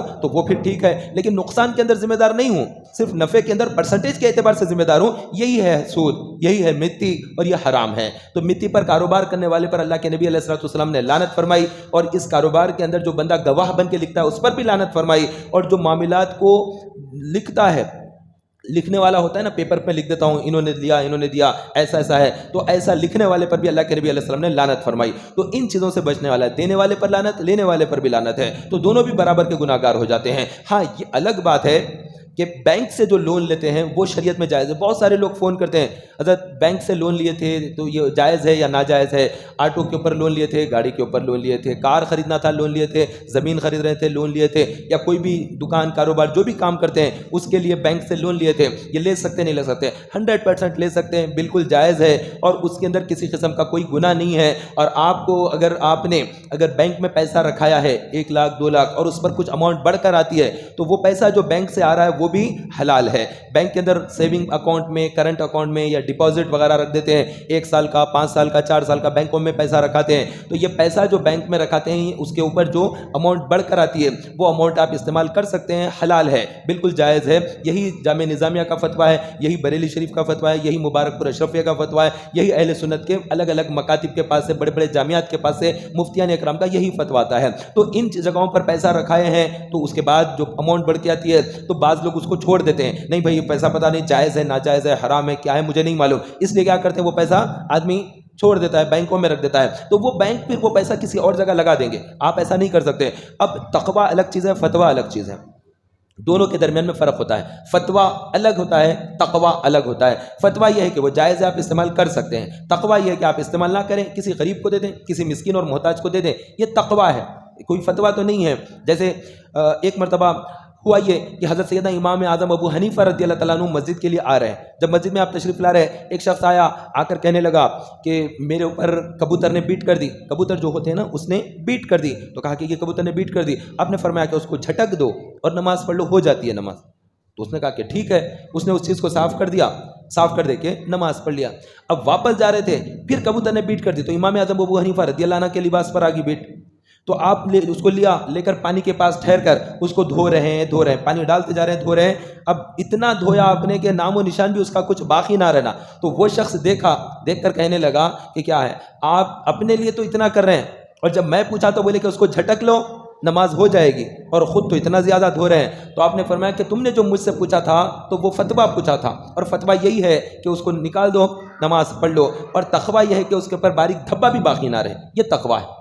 تو تقویٰ الگ ہوتا ہے۔ تو لوگ اگر ہم سے کچھ سوال کریں تو ان کو باریک باریک تقوی کی باتیں اگر بتائیں گے تو لوگ گھبرا جائیں گے، تقوی کی باتیں بتائیں گے تو لوگ گھبرا جائیں گے، کیونکہ معاشرتی زندگی میں دوڑ دھوپ، محنت، مشقت، آدمیوں کو بڑی مشکلات ہوتی ہیں، پیسوں کی کمی ہوتی ہے، بیماریاں ہوتی ہے، تنگ دستیاں ہوتی ہے، قرضے ہوتے ہیں، الگ الگ پریشانیاں ہوتی ہیں، تو اتنی باریک قسم کی باتیں نہیں، لوگ جب مسئلہ پوچھیں گے تو ان کو تقوی کی بات نہیں بلکہ فتویٰ بتایا جائے گا کہ ہاں یہ کر سکتے ہیں۔ ایسے ہی لوگ پوچھتے ہیں کہ میں بینک سے لون لینا چاہ رہا ہوں، لے سکتے نہیں لے سکتے؟ بالکل جائز ہے، آپ لے سکتے ہیں۔ نہ میں موٹر سائیکل لے رہا ہوں تو وہ فلاں بیچ میں کسی کے ذریعے سے لیتے ہیں اس طرح سے، تو وہ 12 مہینے مہینوں میں 20 مہینوں میں قسطوں میں پے کرنا رہتا تو اصل قیمت 1 لاکھ ہے، لیکن میں پے کروں گا تو وہ 1,30,000 روپے پے کرنا پڑے گا، 30,000 بڑھ جائیں گے 20 منتھ کے اندر. تو کیا میں ایسا لے سکتا ہوں یا نہیں لے سکتا ہوں؟ جائز ہے، لے سکتے ہیں. وجہ یہ ہے کہ اگر آپ ویسا نہیں لے سکیں گے تو پھر آپ نہیں لے پائیں گے، اور آپ اگر نہیں لیں گے تو پھر آپ کو خسارہ ہوگا. گاڑی تو ضرورت ہوگی نا انسان کی، گاڑی اور موبائل کے بغیر انسان کے کام کاج بہت سارے ٹھپ ہو جائیں گے.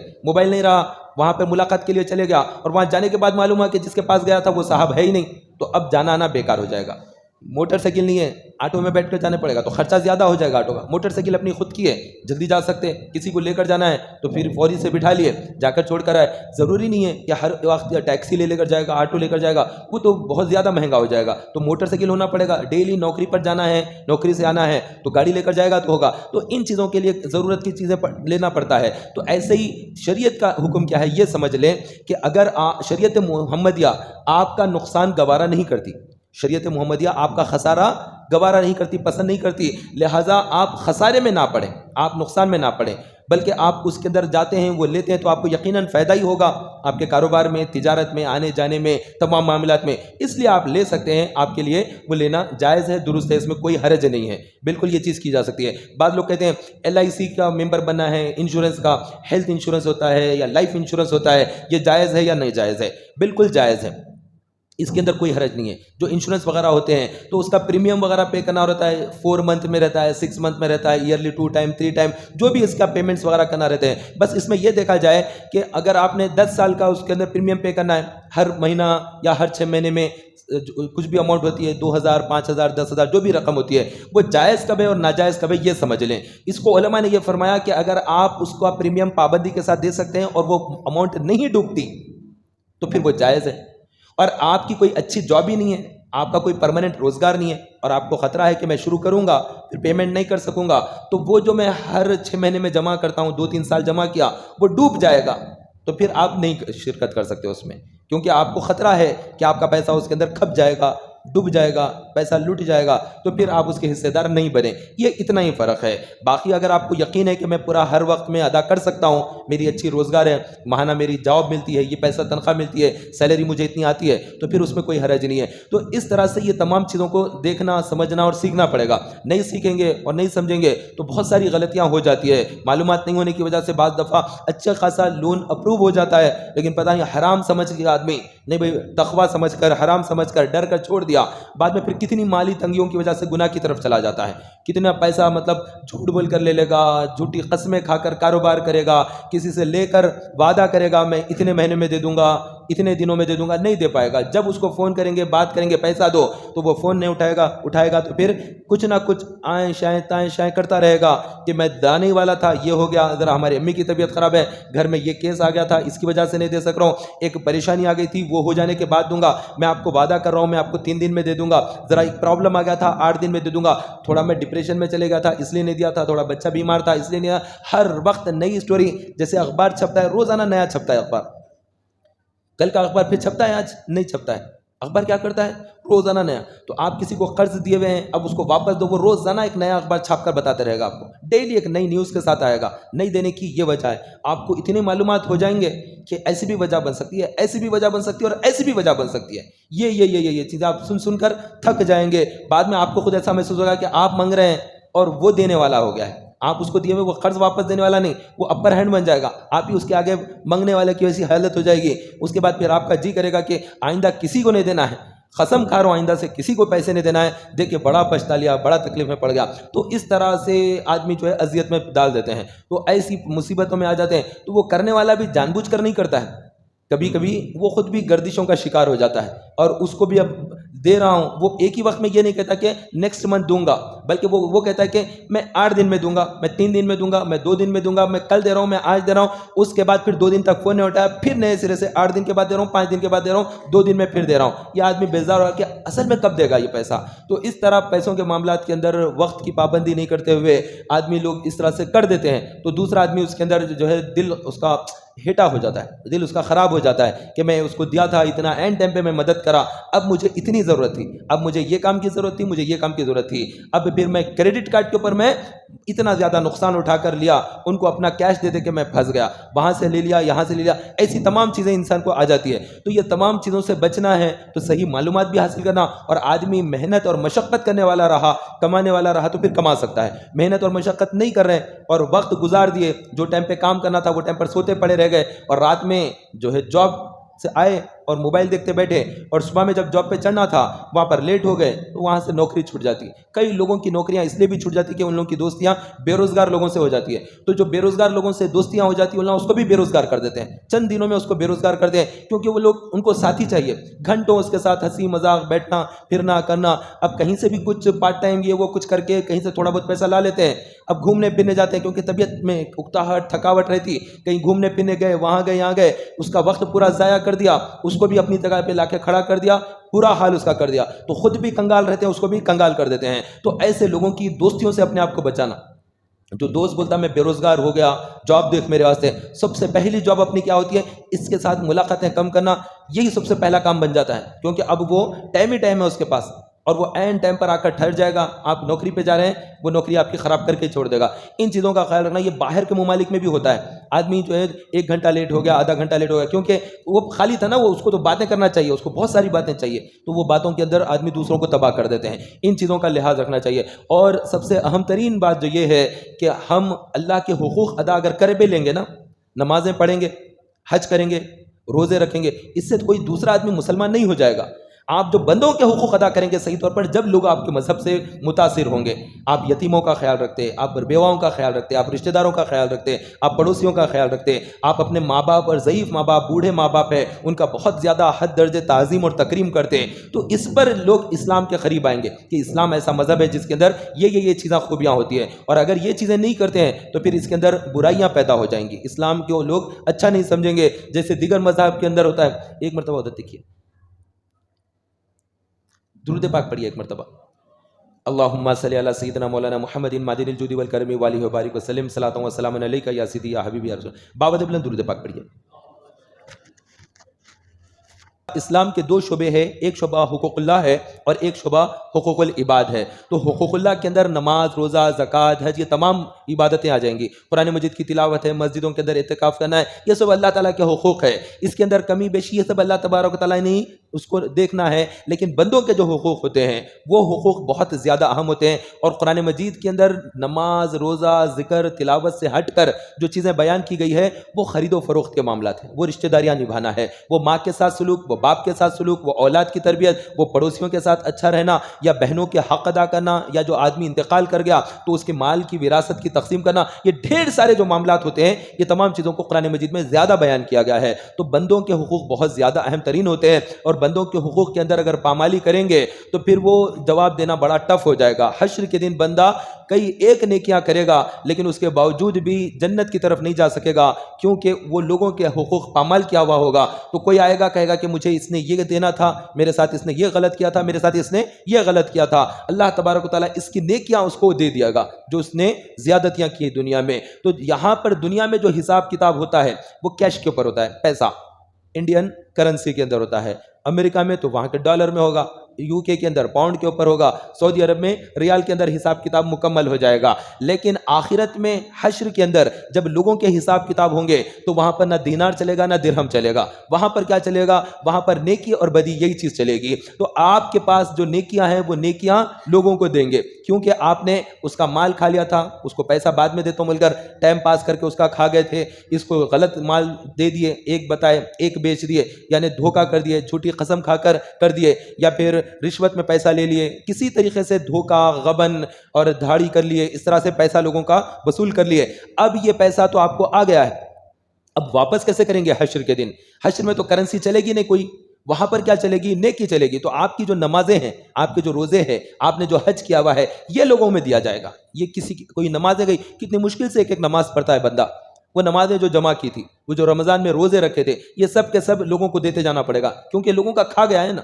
وہ جو چیزیں سے غبن کی ہیں لوگوں کا، جو بھی لوگوں کا ظلم زیادتی سے ہتھیا لیے ہیں، یہ ساری چیزیں واپس کرنا پڑے گا. تو یہ سب عبادتیں جاتی رہے گی. اب نمازیں گئی، روزہ گیا، تقویٰ گئی، پرہیزگاری گیا، عبادتیں گئی، قرآن کی تلاوت گئی، جو بھی نیکیاں کی تھی، اعتکاف کیا تھا، حج کیا تھا، عمرہ کیا تھا، کلام مجید کی تلاوت کی تھی، صدقہ کیا، خیرات کیا، جو نیکیاں کیے تھے وہ تمام نیکیاں لوگوں میں بانٹنا لگ گئے. سب اللہ تبارک و تعالیٰ لوگوں کو دے دیا.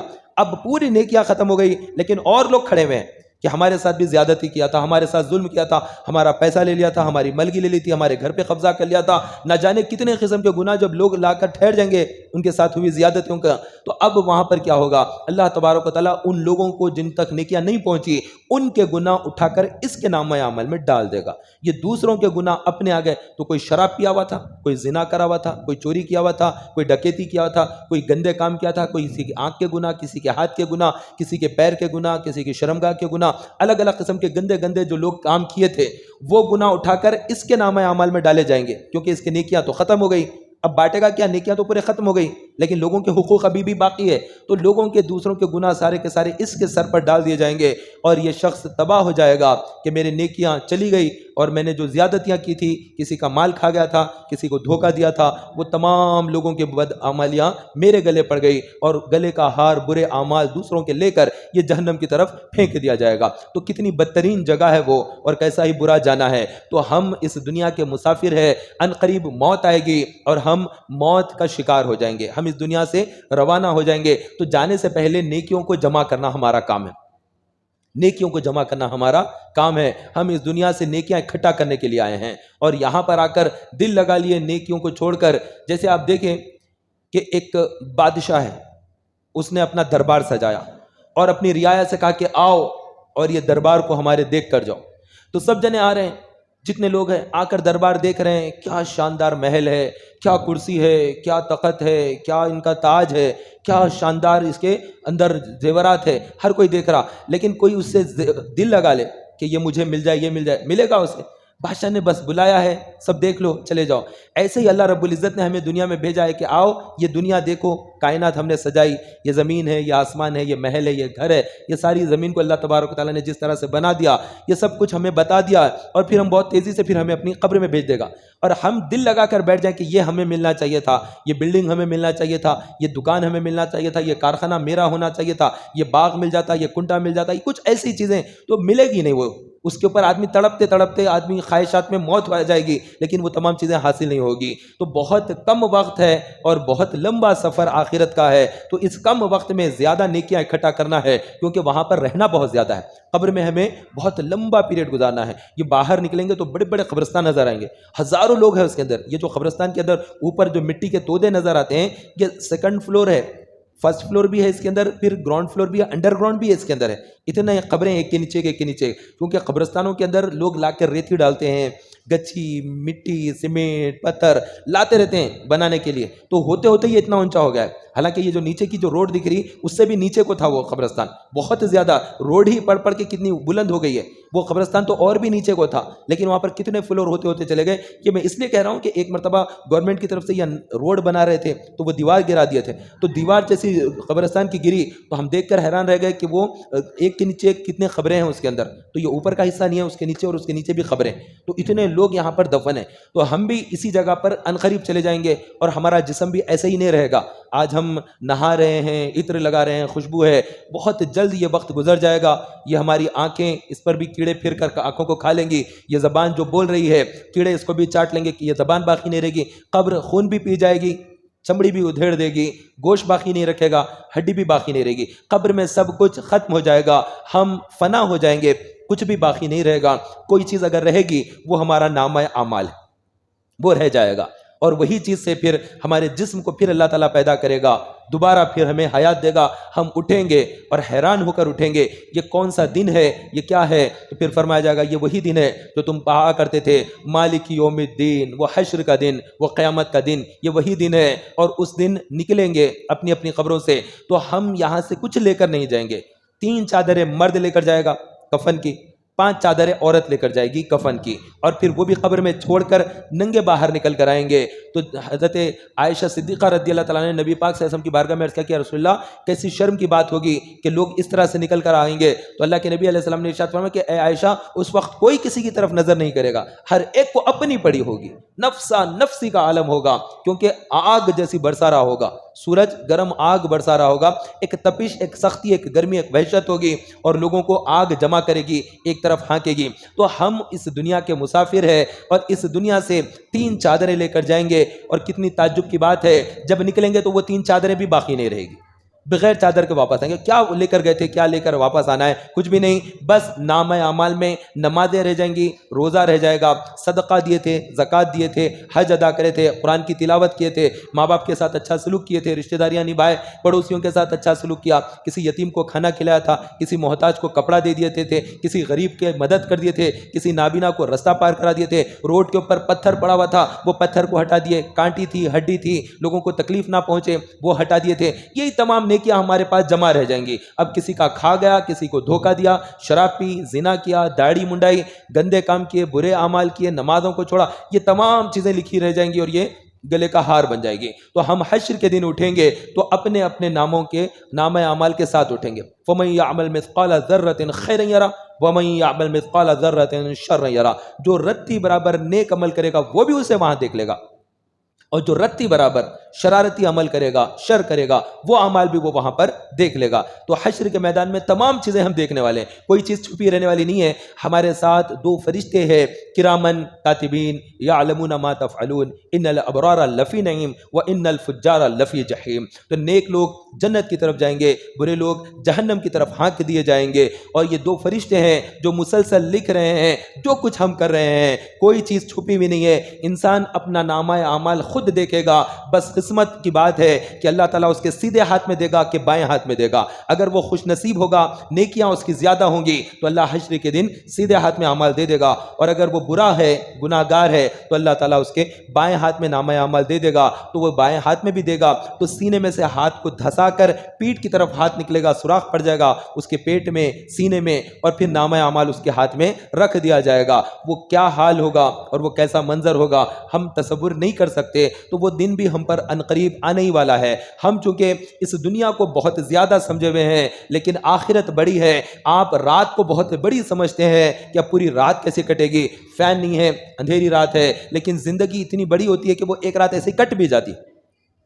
اور کبھی کبھی خواب میں آدمی کتنا پریشان ہوتا ہے کہ کوئی آ رہا ہے، مار رہا ہے، ہجوم ہے، لوگ آ رہے ہیں، جھگڑا ہو رہا ہے، فائرنگ ہو رہی ہے، قتل ہو رہا ہے، بم پھینکے گئے اور آگ لگ گئی، پولیس آ رہی ہے، یہ ہوا وہ ہوا، کتنی چیزیں دیکھتا ہے آدمی اور وحشت زدہ ہو جاتا ہے، اور نیند سے بیدار ہو کے کیا ہو گیا، یہ میں کیا دیکھا تھا اچانک، تو وہ خواب ہے۔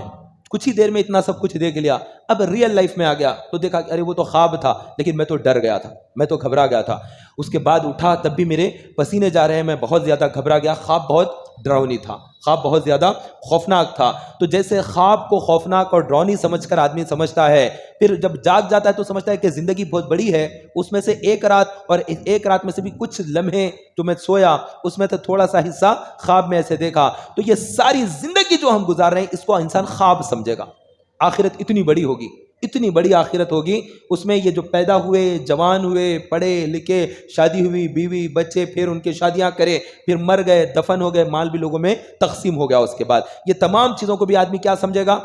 خواب سمجھے گا کہ ہاں میں کسی ملک میں پیدا ہوا تھا، ہاں وہاں پر وہ زبان بولتے تھے لوگ، میں ان لوگوں کے درمیان میں تھا، اور پھر میں ہاں کچھ پڑھتا تھا نماز، ہاں مسجد جاتا تھا میں، ہاں وہ ہمارے ماں باپ تھے۔ ایسے ہی خواب کے طور پر آدمی یہ تمام زندگی کو جو ہم گزار رہے ہیں اس کو یاد کرے گا تو اس کو ہلکا سا دکھے گا۔ یہ پوری لائف کہہ رہا ہوں میں، بچپن، لڑکپن، جوانی، ادھیڑپن، بڑھاپا، موت، پوری چیزوں کو ملا کر آدمی خواب کی طرح یاد کرے گا کہ ہم اتنا کچھ وقت ایسا دنیا میں گزارے تھے، اتنی بڑی آخرت ہوگی۔ کیونکہ اب آپ غور کریں، موسیٰ علیہ السلام تو ہزاروں سال پہلے دنیا سے رخصت ہو گئے۔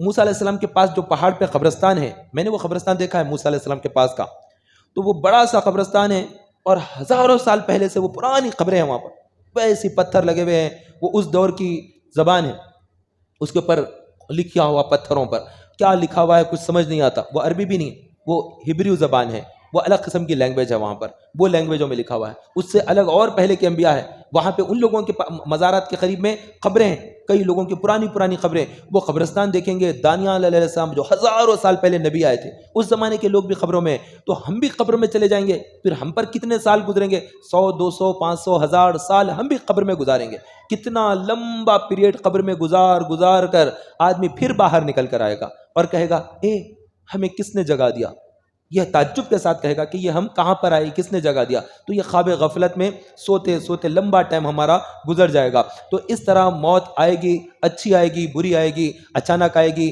یا بیمار پڑ کے مریں گے، دواخانے میں مریں گے کہ گھر میں مریں گے، ہمیں نہیں معلوم ہماری موت کہاں پر آئے گی، اچانک آ جائے گی تو وہ بھی بہت خطرناک بات ہے کہ کچھ تیاری نہیں کر سکے، اور اگر بستر پہ رہ کر مر گئے تو پھر بھی کچھ تیاری کر لیتے تھے کہ ہاں بھائی ایسا ایسے کام تھے، یہ بولنا تھا، یہ نہیں بولنا تھا۔ تو وقت ہمارا بہت تیزی سے گزر رہا ہے اور عنقریب ہم اس دنیا سے رخصت ہونے والے ہیں۔ جو اعمال تیار کر سکتے تیار کر لیجئے، اور جو تیاریاں ہمیں اللہ تعالیٰ کی طرف سے وقت ملا ہے اس کو نعمت سمجھیے۔ اللہ رب العزت نے جو 24 آورز دیے ہیں، آپ اپنا شیڈیول کر لیجئے کہ میرے پاس 24 آورز ہے، اس میں 10 گھنٹے کام کروں گا، 2 گھنٹے نمازوں کے لیے نکالوں گا، 2 گھنٹے ماں باپ کے ساتھ گزاروں گا، ان کی خدمت کروں گا، بوڑھے ماں باپ ہے کچھ دیر ان کے ساتھ بیٹھوں گا، پھر یہ کام اتنا کروں گا، پھر بچوں کو تعلیم تربیت جو کچھ سمجھا سکتے سکھا سکتے کچھ بتا سکتے اتنا وقت یہاں دوں گا، اتنے گھنٹے سوں گا۔ اگر آپ نے شیڈولائز لائف کو نہیں کیا تو پھر کئی گھنٹے موبائل میں چلیں گے، ایک دن میں 2 گھنٹے 3 گھنٹے موبائل میں کھپ گئے، دوستوں کے پاس گئے، ان کے پاس وقت کھپ گیا،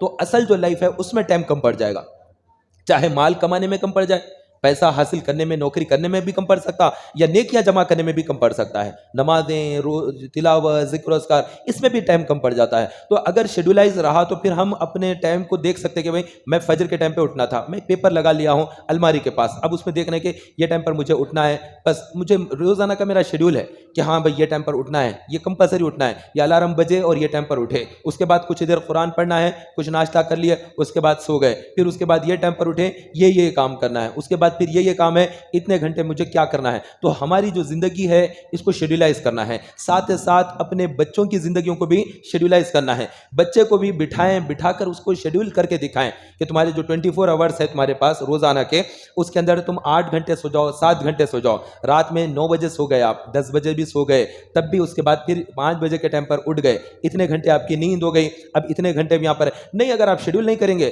تو بچہ کچھ بھی نہیں سمجھے گا، آپ نے اس کو بتایا ہی نہیں وقت کتنا قیمتی ہے اور کیا ہو رہا ہے، اور وہ یہی سمجھے گا کہ رات میں سو گیا ہے، صبح میں 7:30 بجے اٹھنا ہے اور 8 بجے اسکول جانا ہے، یعنی روزانہ فجر چھوڑنا ہے۔ آپ اس کی شیڈولائز لائف ایسی کر دیے ہیں جس کے اندر نماز کو آپ نے غارت کر دیا ہے، اس کا وقت برباد کر دیا ہے اور اس کو زندگی ہی نہیں سکھائی آپ نے، تو یہ تمام غلطیاں، یہ تمام پریشانیاں ہو جاتی ہے۔ تو یہ سب کو ایک روٹ دینا پڑے گا، اس کو ایک اپنا میپ، مینٹل میپ جو تیار کرنا ہے اپنے ذہن کے اندر، پہلے خاکہ ہو، تو اس کے اندر اب دیکھتے جائیں کہ کتنے گھنٹے اور بچے ہیں، یہ اتنے کام کر لیے، اتنے گھنٹے سو گئے، اتنا سودا سلوک لا لیے اتنے ماں باپ کے ساتھ، اور اتنا عبادت، ذکر، تلاوت کے لیے، 1-2 گھنٹے دل کو بہلانے کے لیے چھوڑ بھی دیا جائے کہ پورا قید کر لے کے بھی نہ رکھا جائے کہ جاؤ دوستوں کے ساتھ رہو، تو جاؤ فٹ بال کھیلو، تو یہ کھیلو، کچھ بھی آپ اس میں بھی گھنٹہ 2 گھنٹے دے دیے، اس کے بعد بھی پھر کتنے گھنٹے بچ رہے ہیں 24 میں سے وہ دیکھیں، اگر اس کو شیڈول نہیں کیا وہ 4 گھنٹے روزانہ جائیں گے، پھر آپ کو اندازہ ہوگا کہ اس کے پاس 5 گھنٹے بچ رہے ہیں، تو ٹھیک ہے بھائی، تو ٹیوشن رکھ دیتے ہیں، تو ٹیوشن کے اندر بھی 1 گھنٹہ ہو جائے گا،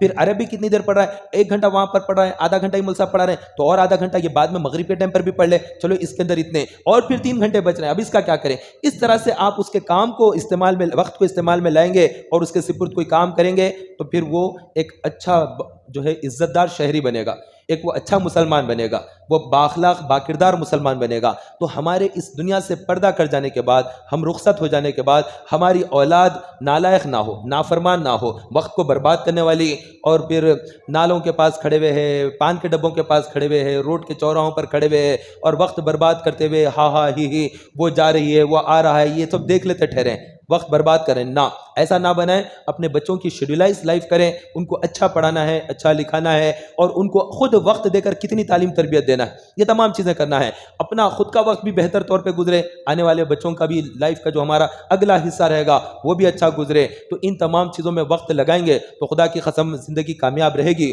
ورنہ موت اچانک آ جائے گی، اور لوگ کیونکہ جیسے جنازے آتے ہیں، نمازیں پڑھا دیتے ہیں ان کی، اور لوگ پھر کندھا دے کر انہیں لے کر چلے جاتے ہیں، ایسے ہی ہمارا بھی جنازہ جنازہ کبھی آ جائے گا کسی مسجد کے اندر اور لوگ وہاں پر نماز پڑھیں گے اور اس کے بعد پھر میت کو لے کر چارپائی لے کر چلے جائیں گے، پھر کبھی مسجد آنا نصیب نہیں ہوگا، وہ آخری مرتبہ ہم آئے ہوئے ہوں گے۔ کتنا غمگین وقت ہوگا کہ اب پھر دنیا میں ہم جا رہے ہیں دنیا چھوڑ کر، اور یہ آخری مرتبہ ہمارا جنازہ مسجد میں آیا، تو یاد کریں گے مسجد کو، غم کریں گے مسجد چھوٹنے کا۔ تو اپنا وقت مسجدوں میں جتنا گزار لیتے ہیں وہ بہت بڑی نعمت ہے، بہت بڑی نعمت ہے۔ اپنے آپ کو بری جگہوں پر، برے دوستوں سے، بری سنگتوں سے، گالی گلوچ اور لچر قسم کے جو دوست رہتے، زو معنی بات کرنے والے بےہودہ قسم کے دوست رہتے، جو دو قسم کے معنی رہتے، ایک بولتے ہیں اور اس میں دوسرا معنی بھی نکلتا، ایسے دوستوں کو جلدی جلدی ان سے نجات پا لینا، ان سے چھٹکارا پانا۔ ان کی بری عادتیں، ان کی بری خصلتیں ایک دوسرے کے اندر آنے لگتی ہیں، تو برے لوگوں کی صحبتیں جب آئیں گی تو آدمی آہستہ آہستہ برا ہو جاتا ہے۔ کوئی بھی آدمی مکمل طور پر پہلے سے برا نہیں ہوتا ہے، اس کے برے دوست اس کو پورا مکمل خراب کر دیتے ہیں۔ اس کے اندر خالی جھوٹ بولنے کی عادت رہتی، شراب کی عادت اس کا دوست ڈال دیتا، پھر وہ شراب کی لت رہتی، لیکن پیسہ نہیں رہتا تو چوری کرنا کوئی اور دوست سکھا دیتا کہ یہاں سے پیٹرول مار دینا، یہاں سے وہ موبائل اٹھا لینا، گھر میں باپ کے پاس سے پیسے چوری کر لینا، ادھر ماں کے پاس سے ایسے بھی نکال لینا، اپنے کو پیسہ چاہیے، یوں کر رہی، مطلب غلط چیزیں ایک ایک کر کے سکھاتے ہیں۔ اس کے بعد وہ آدمی پورا کا پورا گندا ہو جاتا ہے، بچہ پورا کا پورا برائیوں میں ڈوب جاتا ہے، ایک سے دوسری تیسری برائی اس کے اندر آ جاتی ہے، یہ برے لوگوں کا ٹولہ بن جاتا ہے۔ پھر ان کے اندر اور ایسے ہی قسم کے دوست جمع ہوتے ہیں، ہر کوئی اپنی نئی شرارت، نیا گناہ لے کر اس کے اندر شامل ہو جاتا ہے، وہ بھی دوسرے لوگ اڈاپٹ کر لیتے ہیں اور پورا ایک آوارہ گروپ بن جاتا ہے، تو معاشرہ ہمارا خراب ہو جاتا ہے۔ تو ہم اس جگہ پر جس ملک میں رہتے ہیں، اس ملک میں ویسے ہی ہم تعصب کا شکار ہیں، ہمارے لیے روزگار کے دروازے بند کیے گئے ہیں، ہمیں گورنمنٹ جاب کو تالے لگا کر جیسے رکھتے ہیں کہ یہ بچے داخل نہ ہو سکے، مسلمانوں کو گورنمنٹ جاب نہ ملے۔ اب بڑی جد و جہد کے ساتھ دو چار لوگ اگر چلے جاتے ہیں تو وہ بڑی زیادہ طاقت کے ساتھ جاتے ہیں، ورنہ جہاں پر صرف دو بچے ہوتے ہیں، ماں باپ ہوتے ہیں، ان دونوں کو بھی جاب مل جاتی ہے، چونکہ وہ مذہب ان کا وہ ہوتا ہے، وہ حساب سے ان کو جاب مل جاتی ہے۔ عورت اور مرد دونوں بھی جاب کر رہے ہیں، گورنمنٹ جاب ملتی ہے، اور ان کو پھر لونز ملتے ہیں، پھر وہ لون معاف بھی ہو جاتا ہے، پھر کار کا لون ملتا ہے وہ بھی معاف ہو جاتا ہے، پھر گھروں کا ملتا ہے وہ بھی آدھا ملتا ہے، آدھا بھرو آدھا معاف ہو جاتا ہے، تو لاکھوں کروڑوں روپیہ دوسری قوم کے اندر گورنمنٹ کی طرف سے تقسیم ہوتا ہے، اور ایک قوم صرف اسی وجہ سے پریشان رہتی ہے کہ آدھار کارڈ بننا تھا، ووٹر لسٹ میں نام آ جانا تھا، ہم اسی لیے پریشان رہتے ہیں کہ ہمارا راشن کارڈ کے اندر نام نہیں آیا تو راشن کارڈ کے اندر نام آ جانا ہے، ہم اسی معاملات کے اندر پریشان ہیں، اور وہاں پر ایک کے بعد ایک ترقیوں کی منزلیں دوسری قوم تیار۔ ہماری آبادیوں کے جو محلے رہتے ہیں وہاں پر روڈ نہیں بنتی، سڑکیں صحیح نہیں رہتی، مٹی کے اوپر چلنا کرنا، اور دوسری طرف پہلے روڈ بن جاتی ہے، بعد میں کالونی بننے کے بعد وہ لوگ اترتے ہیں، تو اتنا زیادہ امبیلنسنگ رہتی ہے قوموں کو۔